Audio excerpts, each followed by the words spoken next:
Айны кем чистарта? Безнең шәһәр янәшәсендәге урманда бер бик тә эшлекле керпе яши. Ул бер генә минутта тик тора алмый булса кирәк. Һаман үзенә шөгыль табып тора. Хәтта китеннәрен дә кыштыр-кыштыр нәрсәдер эшләп йөргән була. Төн катан ни эшли инде бу дисәм, бик җитди икән аның вазифасы.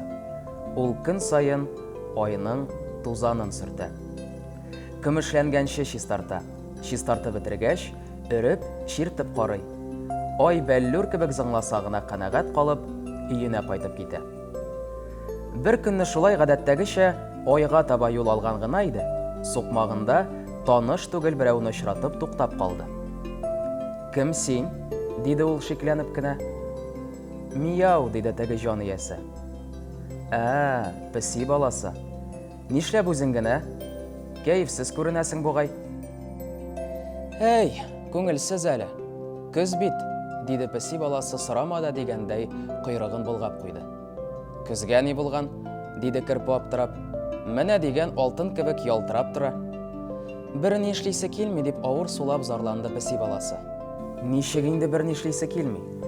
Керпе песи баласының хәлен бер дә аңламый, торган саен гаҗәпләнә иде. "Алай да буламыни? Монда ничек килдең алай булгач? Киләсе килми генә килеп буламыни?" "Була", дип көрсенде тегесе башын түбән иеп.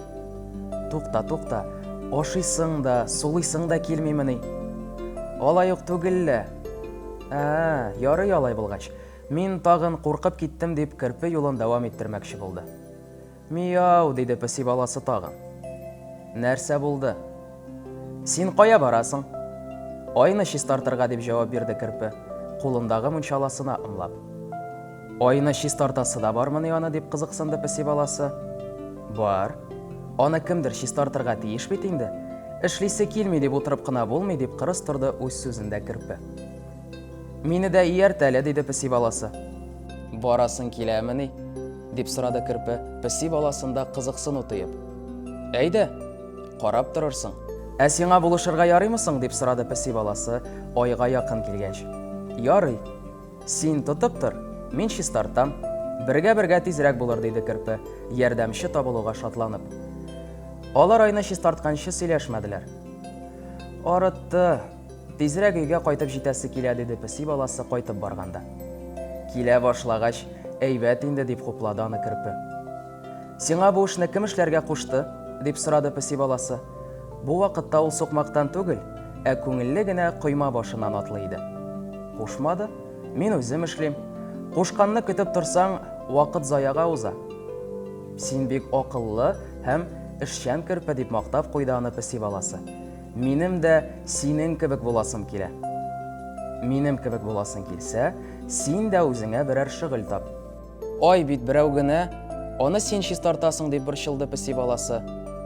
Син берәр йолдызны ал. Җидегәнне мәсәлән."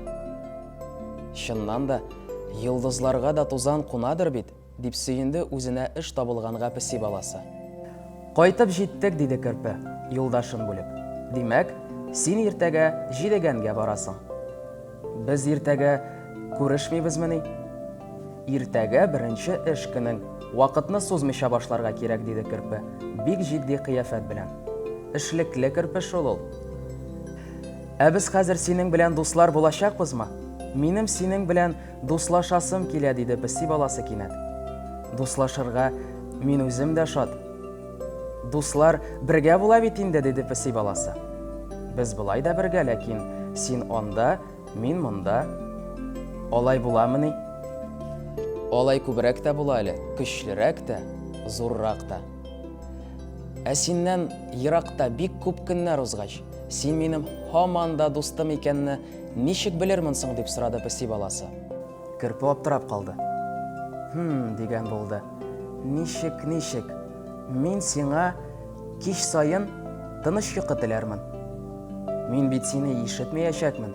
Онытсаң?" "Онытмыйм. Дуслар онытмыйлар." "Онытмаганыңны каян белермен?" дип төпченде песи баласы.